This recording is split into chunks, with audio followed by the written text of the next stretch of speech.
Imagine this. You're in a hushed, dim hall, right? Eyes glued to this flickering white sheet. And then, bam, a train. A real, like, steam-puffing locomotive seems to be rumbling right at you. Yeah. Getting bigger and bigger, looking like it's going to spill right off the screen. Now, this isn't some fancy 4D thing we have today. This is 1895, the very beginning of cinema. The Lumiere brothers showing Arrival of a Train at La Ciotat. The classic story. Exactly. And the accounts from back then, almost unbelievable. People genuinely panicked, they say, leaping up thinking a real train was going to burst through the wall. It sounds wild, but it speaks volumes, doesn't it? It really does. It's just pure, unadulterated magic. A kind of primal trick on your senses, where reality and illusion just completely blurred. Cinema wasn't born just as entertainment, but as this, like, breathtaking, almost terrifying new way of seeing reality. It's absolutely foundational, that story. That immediate gut reaction from the audience, it just highlights cinema's unique power right from the start, you know? The power to totally command belief, to conjure a world so real, it just bypasses your rational brain. Yeah. What's really intriguing, though, is how our relationship with that illusion has, well, changed. Radically. Totally. I mean, today we see galaxies collapsing, cities exploding, superheroes flying around. Standard stuff. Right.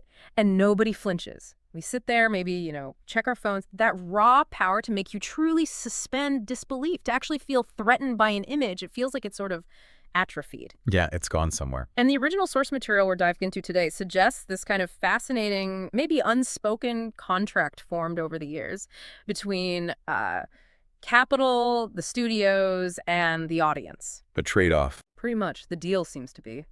Bigger budgets, louder booms, endless spectacle, but maybe at the cost of, genuine soul, real imaginative engagement. The images we get now are often not just unreal, they feel like algorithmically perfected products. Like prepackaged meals. Exactly. Prepackaged spectacles designed for maximum consumption, reheated, delivered for mass appeal, not always cooked with fresh ideas. Right.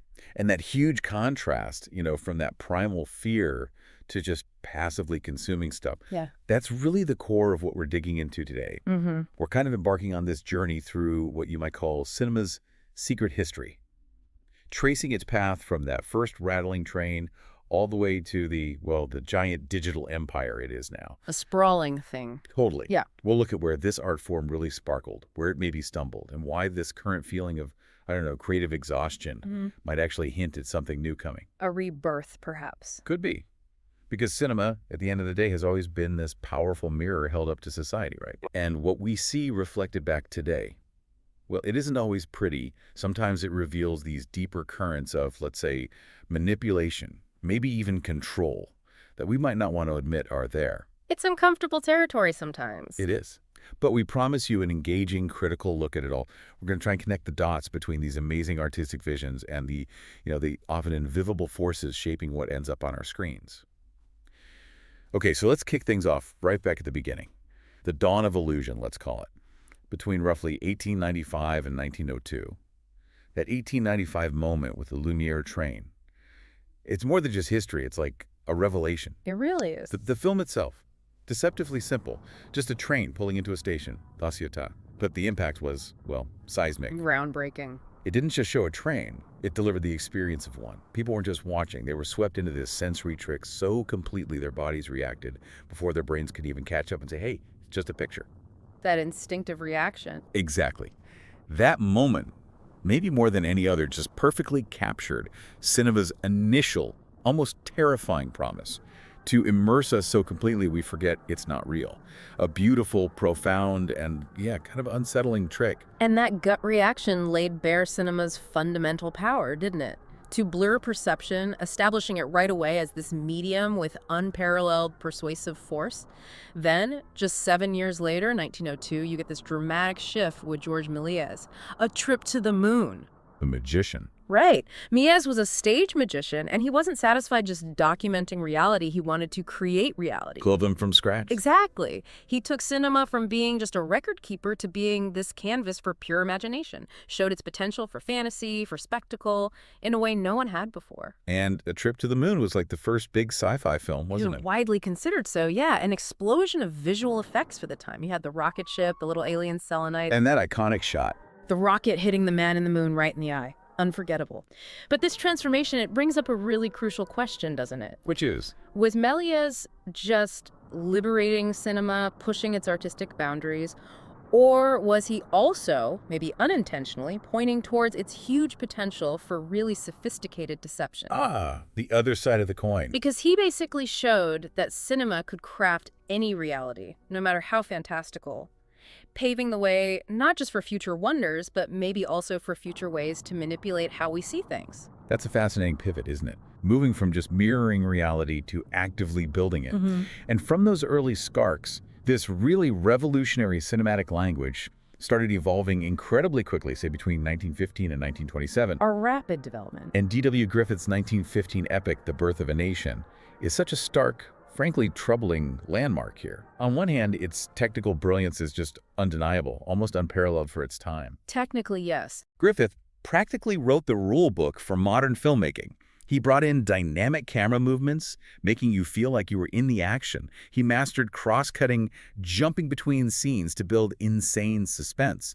Still used today, obviously. Foundational technique. And expressive close-ups, making characters feel real, their emotions right there. Grand-scale productions. He showed cinema could weave these huge, emotionally powerful stories. And that is precisely where the critical irony hits you, isn't it?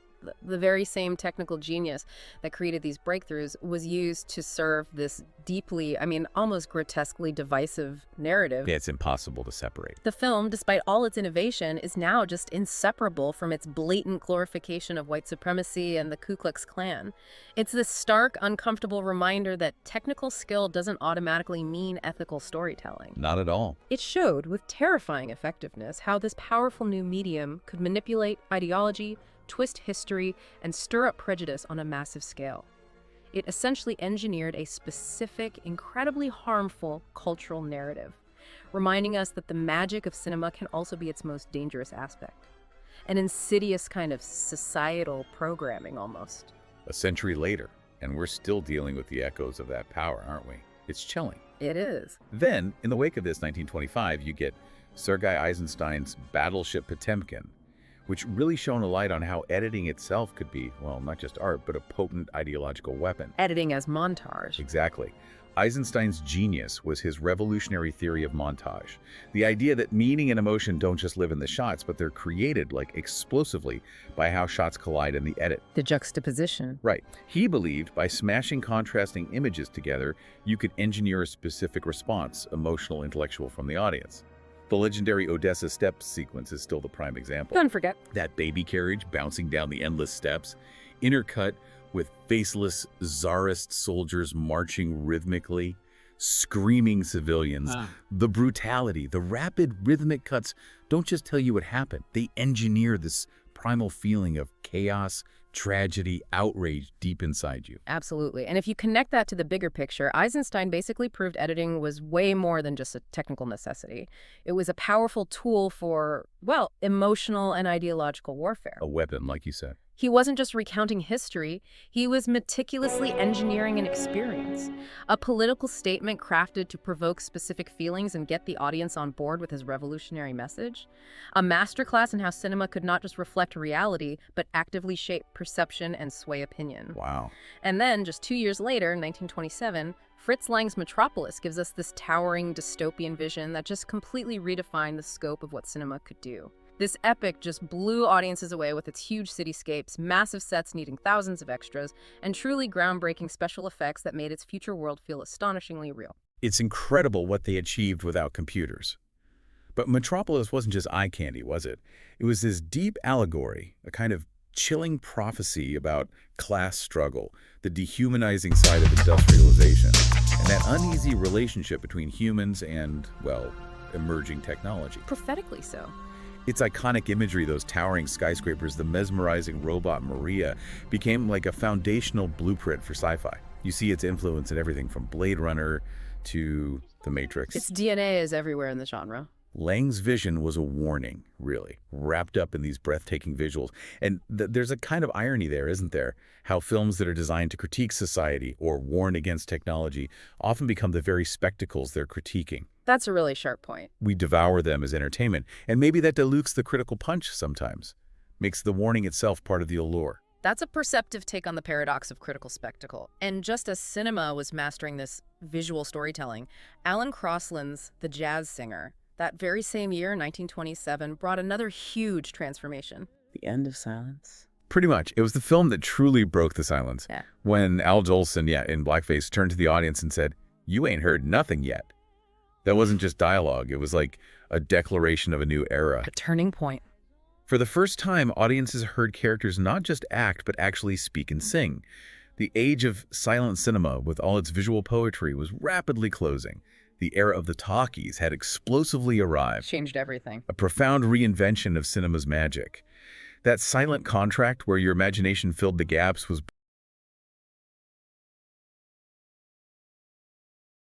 broken forever, but a new one started. Sound brought realism, sure, but also a new layer of control, didn't it? Over the narrative, the emotion, the audience experience, it further cemented cinema's grip as this medium of voice, ideology, spectacle, and, deep human emotion. Okay, so that brings us into Hollywood's golden age. A period where cinema really refined the art of, let's say, enchantment, but also subtly started weaving in these layers of subversion, maybe even influence. Think about Victor Fleming's The Wizard of Oz from 1939. Iconic. It wasn't just a film. It was like a watershed moment. It announced the explosive arrival of color cinema in a way that felt genuinely miraculous.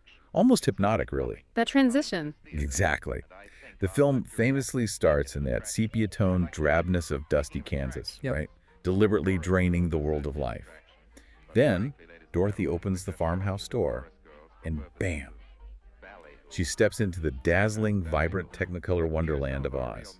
That switch, so simple, yet so profound, left audiences absolutely breathless. Like the screen itself had magically bloomed into a living rainbow. It was definitely more than just a visual upgrade. It was a full-on sensory explosion that really deepened cinema's power to transport you.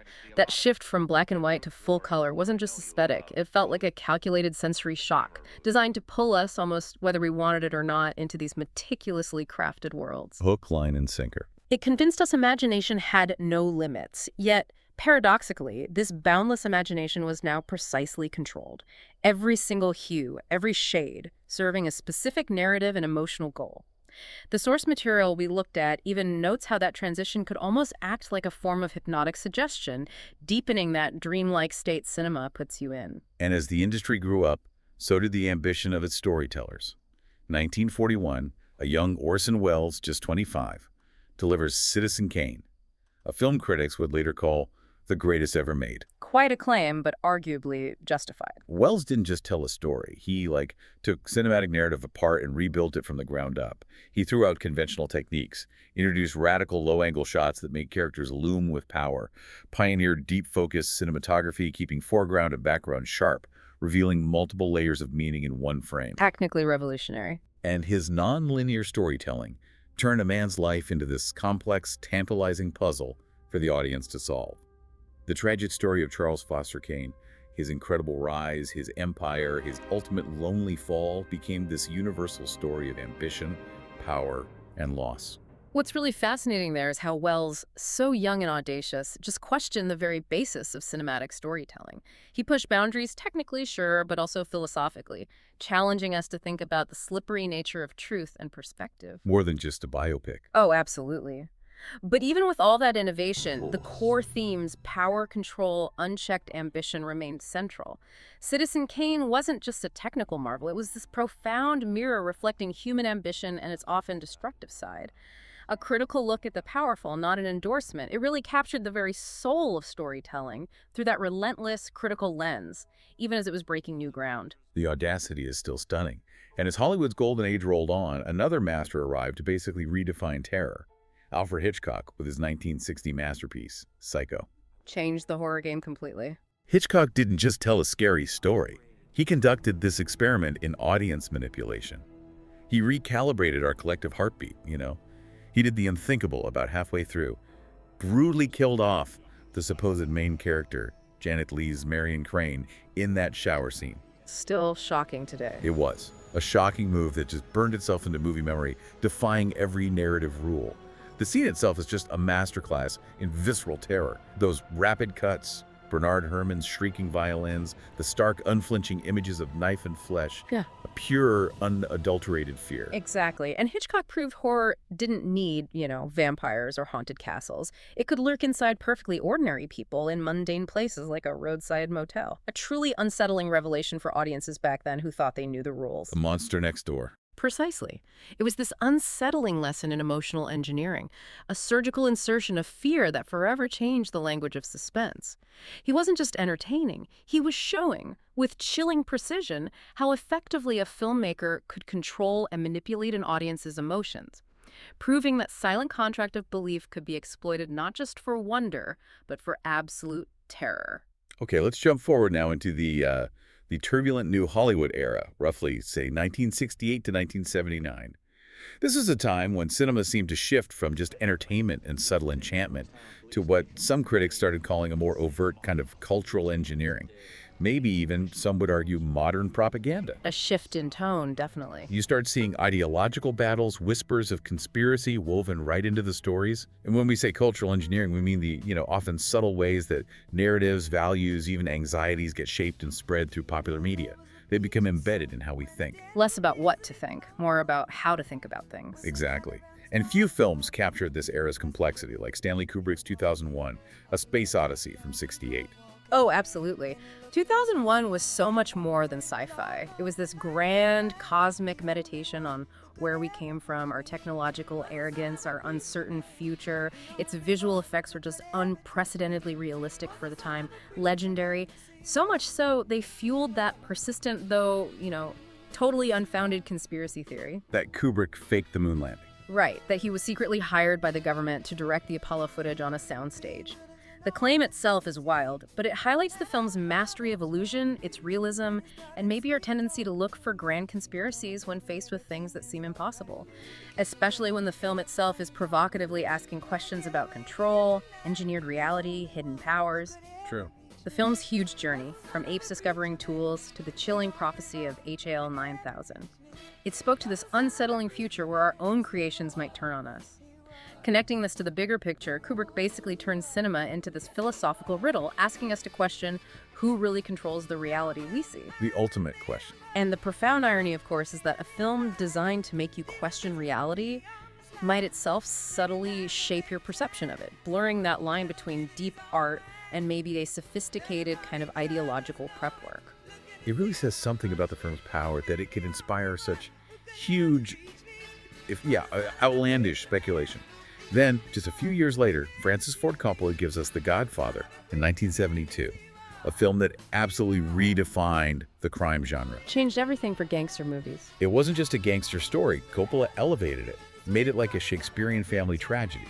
This complex weave of loyalty, power, the dark, corrupt side of the American dream. Yet its reception also sparked controversy, didn't it? Many argued it kind of inadvertently glamorized the mafia, made them seem like noble anti-heroes with this twisted code, not just ruthless criminals. The romanticization aspect. Yeah, and some persistent conspiracy theories even whisper that real mafia figures had some influence on the script, maybe advised the production.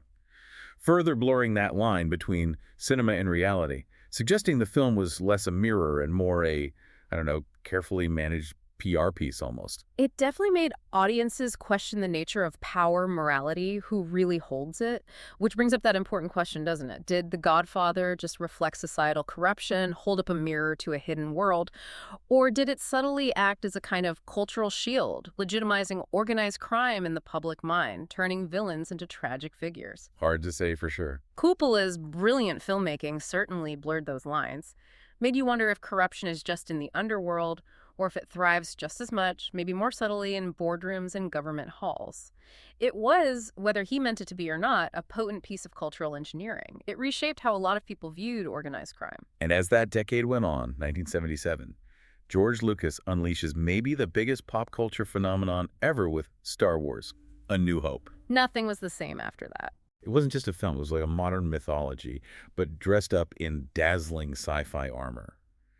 You had the classic hero's journey, light versus dark, all brought to life with these groundbreaking effects that just captured everyone's imagination. But underneath the spectacle, the adventure, there was this hidden cost, right? A huge shift in the movie A business. merchandising explosion. Exactly. Star Wars launched Hollywood's obsession, which is still going strong, Mm. with merchandising, toys, lunchboxes, spin-offs, endless universes.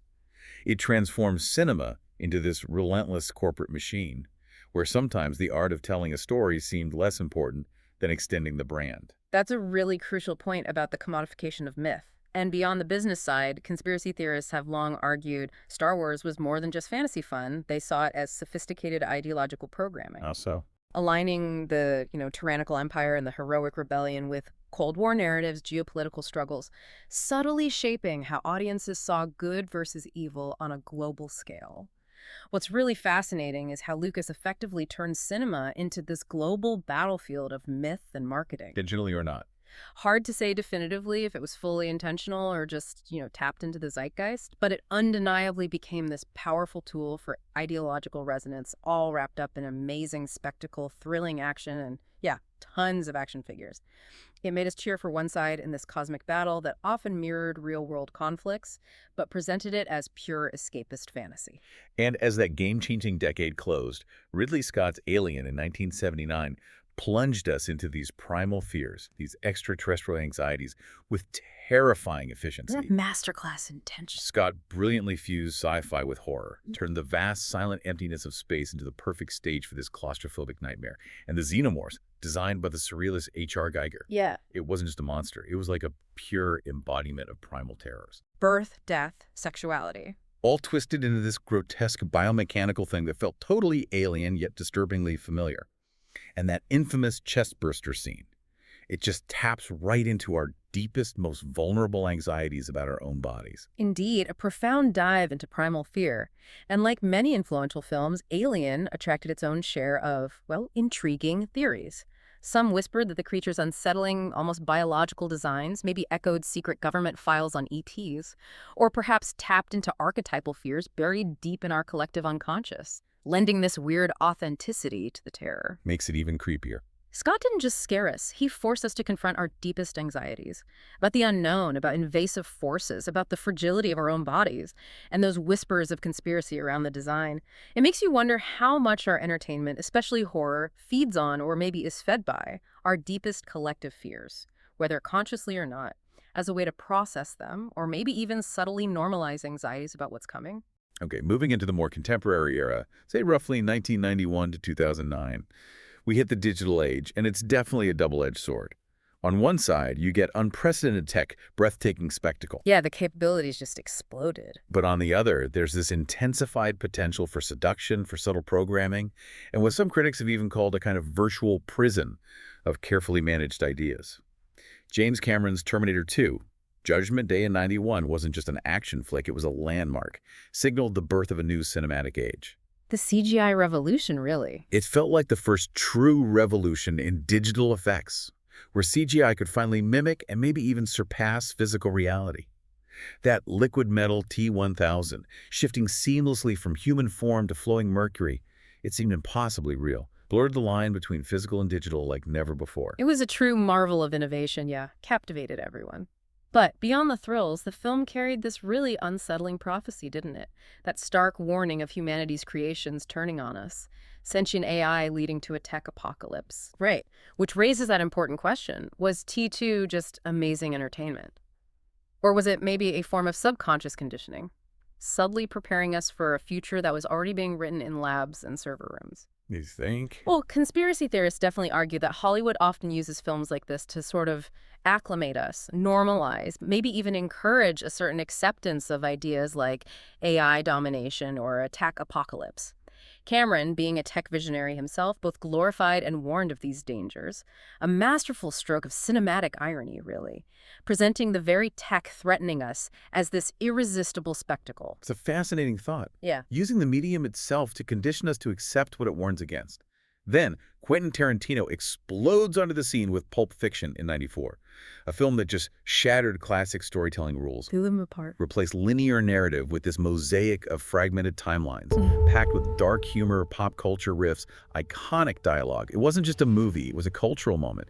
Elevated indie film into the mainstream, proved audiences were hungry for something totally different. Changed the landscape. Yet Pulp Fiction was also super controversial, wasn't it? It stylized violence, made murder, chaos, crime look almost irresistibly cool, even absurdly funny. Critics accused Tarantino of desensitizing society, arguing that its detached attitude towards violence eroded empathy. And that criticism goes even deeper, doesn't it? Some philosophical, sociological critics suggested films like Pulp Fiction were part of a broader cultural engineering project, subtly programming audiences to find this kind of perverse humor in chaos, normalizing moral ambiguity, maybe eroding traditional empathy markers. It's a heavy charge. It is. It prompts this uncomfortable thought. In celebrating the absurdity of violence, was the film genuinely liberating us from stuffy old conventions? Or was it subtly programming us to laugh at our own moral decay, making us complicit in this cynical, detached worldview? It's a really tricky line, isn't it, between satire and unconscious endorsement, with powerful implications for how we all think. A deeply unsettling question, yeah. Then, 1999, the Wachowskis deliver The Matrix, a film that literally redefined not just movies, but popular culture. Huge impact. A potent mix of philosophy, cyberpunk style, and revolutionary bullet time effects. It wasn't just a story. It created this whole new mythology. And the core question it posed, what if the world you live in is a lie? A sophisticated simulation designed to control you? Just resonated profoundly with a generation grappling with the rise of digital tech and corporate power. Tapped into something deep. For many, especially conspiracy theorists, this wasn't just sci-fi. It felt like a chilling revelation, an echo of a truth they suspected, that maybe we are all trapped in some constructed reality, a virtual prison controlling our thoughts. And that's where the supreme irony of The Matrix really hits you. The film simultaneously woke people up to critical thinking about reality, urged them to question everything, while also showing Hollywood's uncanny knack for packaging, branding, and selling that very awakening back to us as a blockbuster product. It became this masterclass in cinematic co-option, monetizing rebellion, selling the idea of intellectual liberation as something you could consume. The very act of questioning reality became a commercial spectacle. Which raises another important question. When radical ideas get absorbed by the mainstream, do they keep their subversive edge? Or do they get subtly defanged, their revolutionary spark diluted into just entertainment? A truly profound paradox. And then James Cameron, master of spectacle, comes back in 2009 to hypnotize the world again with Avatar. Visually stunning. Dazzling 3D immersion, cutting-edge motion capture, transporting audiences to the lush world of Pandora. The immersion was so total, the experience so vivid, that people actually reported feeling post-Avatar depression after leaving the cinema, like a genuine longing for Pandora that made their own reality seem dull. That's intense. But behind the breathtaking visuals, the overt environmental message, there was maybe a more troubling side. Was this new wave of 3D a real leap forward in storytelling? Or was it, as some critics hinted, a more sophisticated hypnotic trick designed to totally captivate us, to bypass our critical thinking even more effectively? That's a crucial distinction to make. And yeah, Avatar also sparked its share of intriguing, sometimes unsettling interpretations. Conspiracy theories often framed it as this subtle allegory for global corporations, resource exploitation, colonialism, maybe even a veiled prophecy about a new world order and humanity's violence spread across the stars. The Na'vi versus the human. Exactly. That struggle eerily mirrored real-world fights over resources, the survival of indigenous cultures. The critical observation here, noted in some sources, was that viewers often absorbed the film's message less critically, more emotionally, as if the dazzling immersion just bypassed reason and spoke directly to the subconscious. Cameron, again, hypnotized the world with digital immersion. But in that dazzling, technically perfect haze, you have to ask, were we just enjoying a story? Or was this powerful message, environmentalism, corporate greed, geopolitical control, being subtly embedded, bypassing our critical faculties entirely and lodging itself directly in our emotional landscape? All right, continuing our dive into these pinnacles of contemporary cinema, we land at this really interesting point where spectacle, sharp critique, and that lingering idea of subconscious programming seem totally tangled up. 2015, George Miller, the guy behind the original Mad Max, returns with Mad Max Fury Road. An absolute force of nature, that film. Delivered one of those kinetic, breathless, visually staggering action films maybe ever. Mhm. In an age of green screens and CGI everywhere, Miller made this defiant choice. Real vehicles, real stunts, practical explosions. It felt like a deliberate resurrection of cinema's primal force. Raw, visceral, astonishingly alive. It was a powerful statement, wasn't it, about what practical effects could still do. But beneath all the roaring engines and dust storms, there was something much deeper than just spectacle.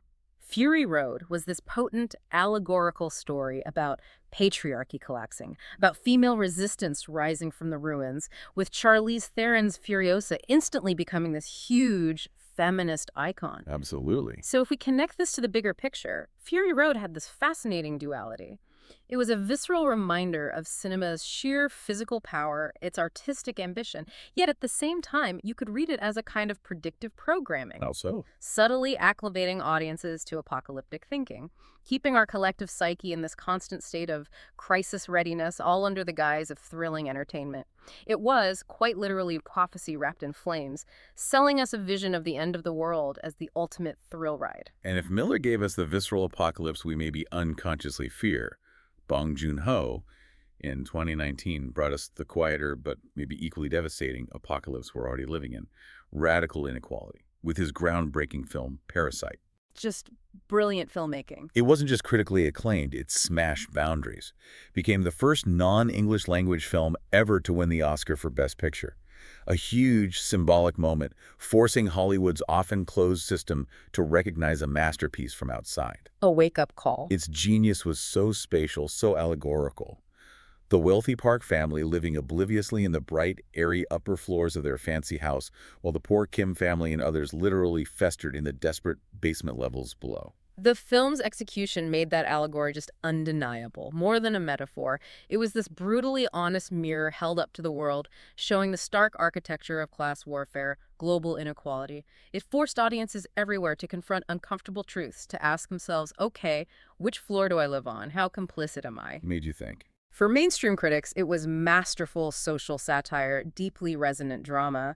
But for some cultural observers, some theorists, it went further. Parasite was seen almost as a coded confession, a cinematic revelation of how economic elites manipulate social structures, exploit invisible labor, a narrative designed not just to entertain, but maybe to subtly reveal power structures, or perhaps even to preemptively diffuse critique by presenting it as high art. Bong Joon-ho definitely gave us the apocalypse we already live in, didn't he?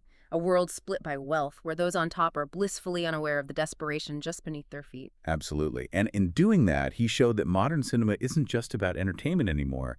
It's this potent battleground for ideas, ideologies, and, yeah, maybe even, as some suggest, subconscious programming, forcing us to grapple with uncomfortable truths about our own society. Yeah. Hashtag outro. So this whole journey through cinema's history, from that flickering Lumiere train to today's endless digital streams, it's revealed this really profound, often paradoxical evolution, hasn't it? It really has. For over a century, this medium has performed a kind of miracle. Captured our most vivid dreams, deepest fears, grandest utopias, darkest nightmares, all up there on the screen.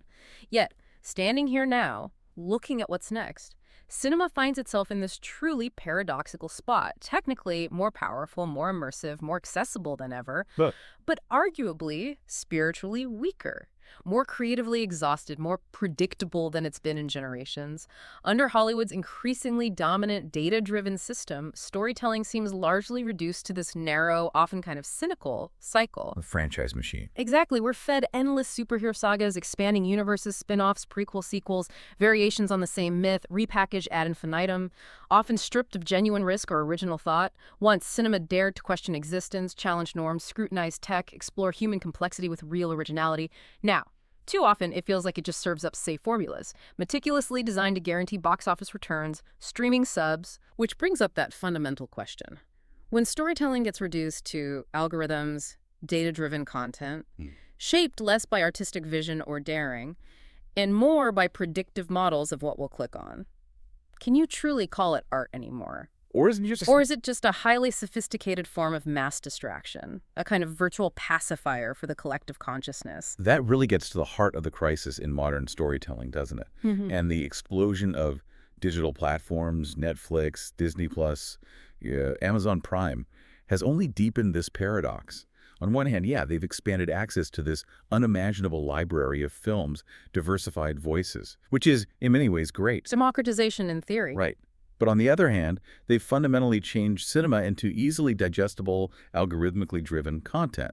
What we watch isn't primarily curated by adventurous directors or visionaries anymore, but by charts, analytics, predictive models of our behavior. So what does this all really mean for you, the listener? Yeah, what's the takeaway? The magic of cinema, that initial spark of shared wonder, that communal, almost sacred act of gathering in the dark to dream together, it feels fractured, replaced by solitary, algorithmically tailored consumption. We've gained endless choice, but ironically, we've ended up in these curated echo chambers, spoon-fed variations of what the algorithm already knows we like. It's a profound, almost tragic irony. Indeed. It really prompts us to think deeply about whether this is truly the death of cinema or maybe just another turning point in its long, chaotic history. History, after all, suggests the latter, doesn't it? True. Every big crisis in cinema has ultimately led to some profound transformation. From silent to sound, black and white to color, analog to digital. Maybe today's creative exhaustion, this era of endless recycling, isn't the end. Maybe it's more like the intense labor pains of something entirely new trying to be born. A difficult birth. Could be. For cinema to really be reborn, maybe it has to break free from the, artificial heroics of assembly line superheroes. Return to what made it immortal in the first place. Authentic stories about real human struggles, unflinching social truths, and that limitless, wild freedom of imagination that first terrified audiences with the simple train. It's not dying, it might just be waiting in the digital dark to wake up into its next, maybe most revolutionary era yet. And so the real, maybe urgent question for you, our listener, is this. What stories are you truly hungry for? And are you willing to seek them out? To look beyond the algorithmic recommendations, beyond the familiar, beyond the blockbuster noise, to find cinema's next awakening and really engage with what it means to experience a powerful, maybe even unmanipulated story.